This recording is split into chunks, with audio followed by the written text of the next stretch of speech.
I never thought a joke could break my marriage. That's the thing about words, though. Once they're out there, you can't take them back. No matter how much you want to. No matter how many times you say, I didn't mean it. I'm Sarah, I'm 34, and I just made the biggest mistake of my life. It happened at our monthly dinner party with friends. The same friends we've had since grad school, back when James and I were both living off ramen noodles and dreams. The same friends who watched us fall in love, who helped us move into our first crappy apartment, who were there at our wedding. The same friends I just destroyed everything in front of with one stupid, thoughtless joke. We were all sitting around our new dining room table, the fancy one James insisted on buying after his company's IPO went through last year. The wine was flowing, everyone was laughing, and Mike, always the comedian, was telling stories about his latest dating disasters. I swear, he said, taking another sip of wine. Every woman I meet these days has this crazy long list of requirements. Must make six figures, must own a house, must have a boat. He rolled his eyes dramatically, and everyone laughed. That's why you gotta lock someone down when you're both broke, Lisa chimed in, nudging her husband Tom. No expectations. And that's when I said it. God, why did I say it? The words just tumbled out, wrapped in a laugh that felt hollow the moment I heard it. Oh, please, I snorted, reaching for the wine bottle. I just married James for his money. I played the long game. The silence that followed wasn't immediate. That's what kills me. There was this split second where some people actually laughed, where it seemed like just another joke in an evening full of them. But then I felt it. The shift in the air. The way James's hand froze with his glass halfway to his lips. I looked at him, ready to laugh it off, to remind everyone that we met when he was wearing thrift store jeans and living with 3 roommates. But the look on his face stopped me cold. He wasn't angry. Angry would have been better. Instead, there was this emptiness. Like something had just clicked into place for him, something he'd been wondering about but hadn't wanted to believe. Babe, I started, but he was already standing up, his napkin falling to the floor. Excuse me, he said quietly, his voice perfectly controlled. I just remembered I have an early meeting tomorrow. Please, everyone, stay and enjoy yourselves. I watched him walk out of the room, my heart pounding in my chest. Our friends started talking all at once, their voices a blur of, he knows you're joking, and he's probably just tired, and maybe he's had too much wine. But I couldn't focus on any of it. All I could see was that look on his face, that moment when something broke. I should have followed him immediately. I should have run after him and explained. Instead, I sat there, pouring another glass of wine with shaking hands, telling myself he just needed a minute, that he couldn't possibly think.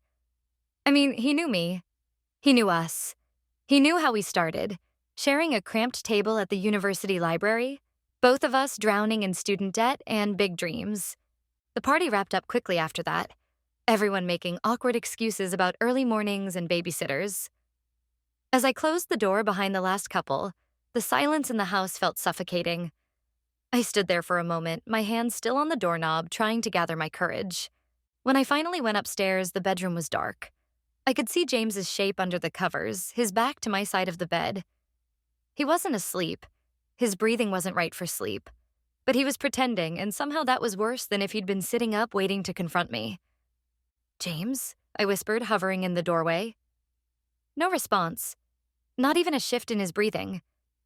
I changed for bed in the dark, my movements careful and quiet like I was trying not to spook a wild animal. As I slid under the covers, I reached out to touch his shoulder, but my hand stopped inches away. Something told me that if I touched him now, he'd shatter completely. So instead, I lay there in the dark, staring at the ceiling, listening to him pretend to sleep while my stupid, thoughtless words echoed in my head. I told myself it would be better in the morning, that we'd wake up and he'd let me explain, and we'd laugh about how sensitive he was being. But as I finally drifted off to sleep, there was this nagging feeling in my gut that nothing about this would be better in the morning. That maybe I'd just broken something that couldn't be fixed with a simple, I'm sorry, or I was just joking. I was right.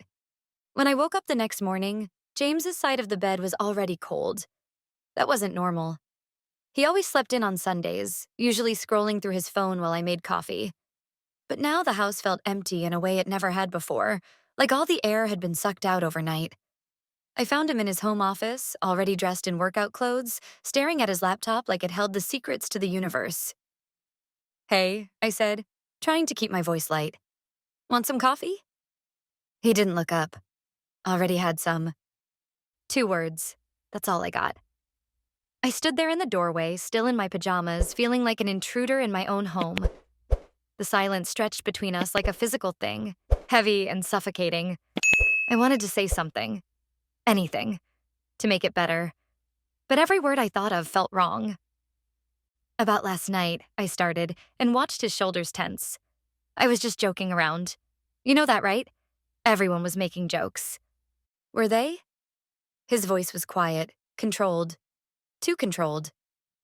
I don't remember anyone else joking about marrying their spouse for money. James, come on. You know how we met. We were both broke grad students. You didn't even have your startup idea yet. He finally looked at me then, and I almost wished he hadn't. His eyes were different, distant, like he was looking at a stranger. You're right. I didn't have anything then. Just dreams and student debt. But you stuck around anyway, didn't you? Waited it out. Played the long game, right? The way he threw my words back at me made my stomach turn. That's not fair. You know I didn't mean it like that. Then how did you mean it? He stood up, and for the first time, I noticed how tired he looked, like he hadn't slept at all. Because I've been sitting here all night thinking about it. About everything. About how you've been pushing for the bigger house, the fancy car, the country club membership. About how different you've been since the IPO. Different?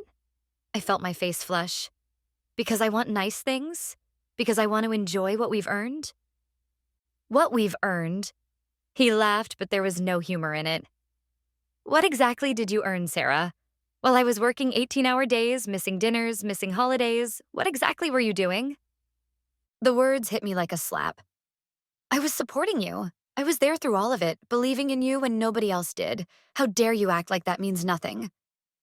But that's just it, he said, his voice softening in a way that scared me more than if he'd yelled. Maybe it didn't mean nothing. Maybe it meant exactly what you said last night. A long-term investment finally paying off. I felt tears burning behind my eyes. You can't honestly believe that. 20 minutes ago, you knew me. You knew us. And now what? One stupid joke and you're questioning our entire marriage? He turned back to his laptop, his profile illuminated by the screen. Maybe I'm not questioning it. Maybe I'm finally seeing it clearly. James, I have a meeting. He cut me off, even though we both knew it was Sunday, and he never took meetings on Sundays. I'll be at the office late. I wanted to argue, to make him stay and talk this through, but something in his posture, in the deliberate way he was avoiding my eyes, told me it would only make things worse. So I walked away, my feet feeling heavier with each step. Back in our bedroom, I caught sight of myself in the mirror. My messy hair, my old Northwestern t-shirt that I'd stolen from James years ago when we were still dating. The shirt was worn thin now, faded from hundreds of washes. I remembered the night I'd taken it. How he'd been studying in his tiny studio apartment. How he'd wrapped me in his only blanket when I got cold, even though he ended up shivering himself. That's who we were. That's who he was. The guy who would give you his last anything without thinking twice. How could he not see that's who I fell in love with? That money had nothing to do with it? I picked up my phone, scrolling through our photos. There we were at graduation, both of us grinning in cheap polyester gowns. There we were in our first apartment, sitting on milk crates because we couldn't afford real furniture. There we were at his first investor meeting, me straightening his tie in the parking lot while he practiced his pitch for the 100th time. Looking at those photos, I felt something cold settle in my chest. Because maybe James wasn't the only one who'd changed since the IPO. Maybe I had too, in ways I hadn't wanted to admit. Maybe that stupid joke wasn't just a joke at all, but a symptom of something deeper, something that had been growing between us like a shadow. The rest of Sunday crawled by in a haze of unanswered texts and calls that went straight to voicemail. By evening, I was pacing our two-big house, running my fingers along the expensive furniture I'd insisted we needed, each piece now feeling like evidence against me. The Italian leather couch I'd said would make the perfect statement piece. The abstract art I'd bought because it elevated the space. The wine fridge that could hold 200 bottles, even though we barely drank wine before moving here. When had I become this person? This woman who cared more about making statements than making memories? Around midnight, I heard his key in the door. I'd been sitting in the dark living room for hours, rehearsing what I'd say. But the moment I heard his footsteps, every practiced word vanished from my mind. He walked past the living room without turning on any lights, probably assuming I was asleep. James? My voice sounded small in the darkness. He stopped. For a moment, neither of us spoke. The silence felt like a living thing between us, growing larger with each passing second. You should go to bed, he said finally. It's late. Where were you? Walking, thinking. He paused. Remembering. Remembering what? He turned on the lamp and I blinked at the sudden light. He looked exhausted, but there was something else too. A resolve in his eyes that scared me. Remember our first date? He asked, still standing in the doorway like he was afraid to come closer. Not the coffee shop where we met, but our actual first date? I nodded, feeling my throat tighten. The pizza place on Clark Street. The one with the checkered tablecloths. You ordered the margarita pizza, he continued, his voice soft with memory. I wanted to take you somewhere nicer, but I just paid my tuition and had exactly $23 in my account. I didn't know that, I whispered. No, you didn't, because I didn't tell you. I was embarrassed. But you... He laughed, a sad, hollow sound. You spent the whole night talking about your research, about your dreams of teaching. You didn't seem to care where we were. You made me feel like I was enough just as I was. Tears started rolling down my cheeks. You were. You are. Am I? He finally stepped into the room, but stopped short of sitting down. Because lately, it feels like nothing's enough. The house isn't big enough, the car isn't new enough, the vacation isn't exotic enough. And I've been telling myself it's normal that we're just enjoying our success, that we earned this. But last night... He ran a hand through his hair, a gesture so familiar it made my heart ache. Last night, you made me wonder if I've been reading this wrong from the beginning. That's not fair, I started, but he cut me off. Isn't it? Because I've been thinking about something else too. Remember when I was ready to give up on the startup? When we'd burned through our savings and I was talking about going back to a regular job? I remembered it was 3 years ago, right before everything turned around. We were living in a one-bedroom apartment, eating frozen dinners and arguing about whether to use our last bit of savings to fix the car or pay the electricity bill.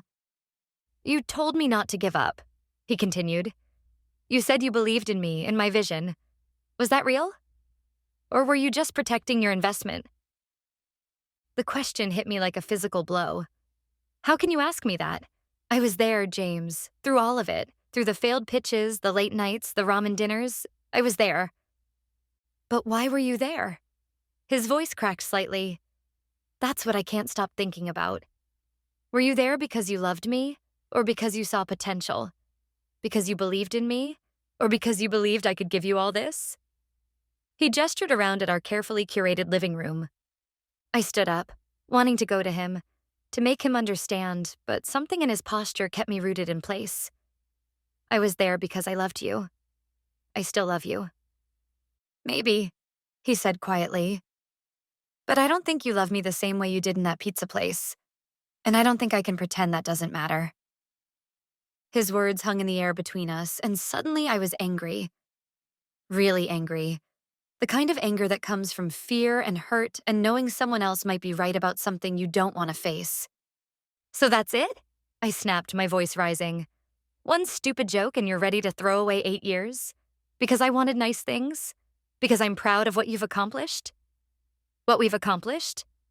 There it is again, he said, shaking his head. We. What exactly did we accomplish, Sarah? Because from where I'm standing, I spent 3 years barely sleeping, missing holidays, missing your birthday parties, missing life, while you... He stopped, like he couldn't bring himself to finish the thought. While I what? I challenged, stepping closer. While I worked a job I hated to pay our bills? While I listened to you practice the same pitch 50 times? While I told our families everything was fine when we could barely make rent? While I... And then it hit me. All at once, like a wave I hadn't seen coming. I sank back onto the couch, the fight draining out of me as quickly as it had come. Oh God, I whispered, more to myself than to him. I did think of it as an investment, didn't I? James stayed silent, but I could feel him watching me. Not, not consciously, I continued, the words spilling out as the realization took shape. Not like I planned it. But somewhere along the way, I started thinking about all of it.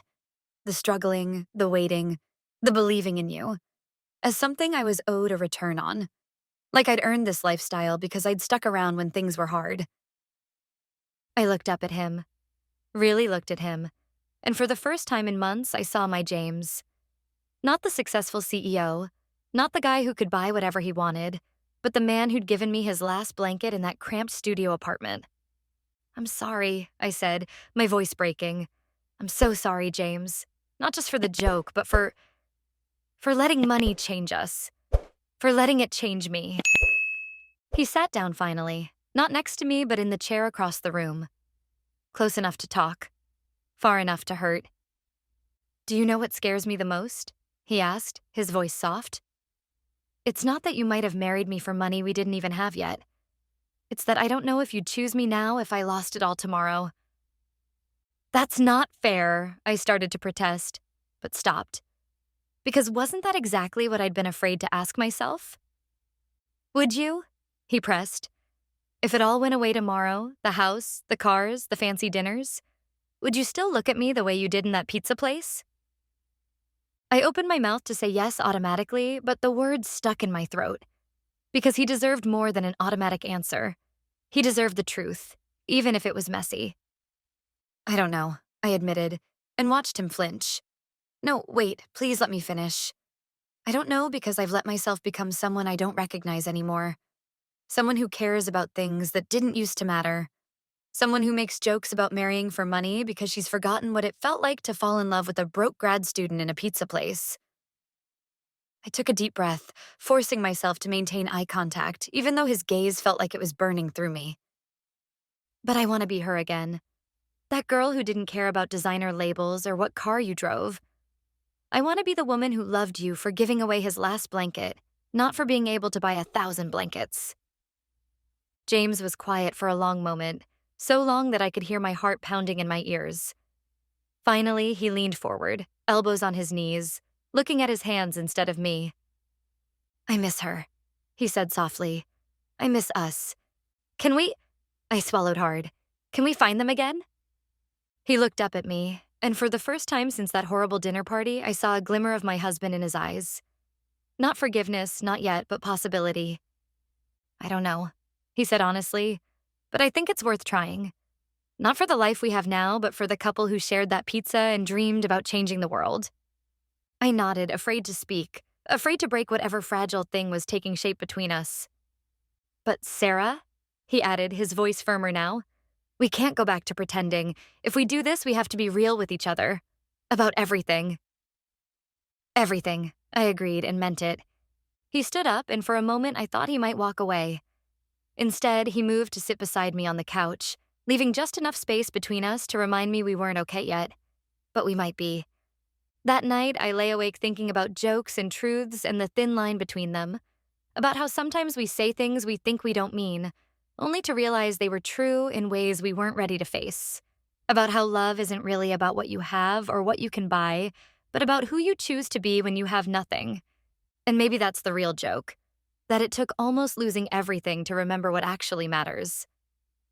The next morning, I woke up early and drove to that old pizza place on Clark Street.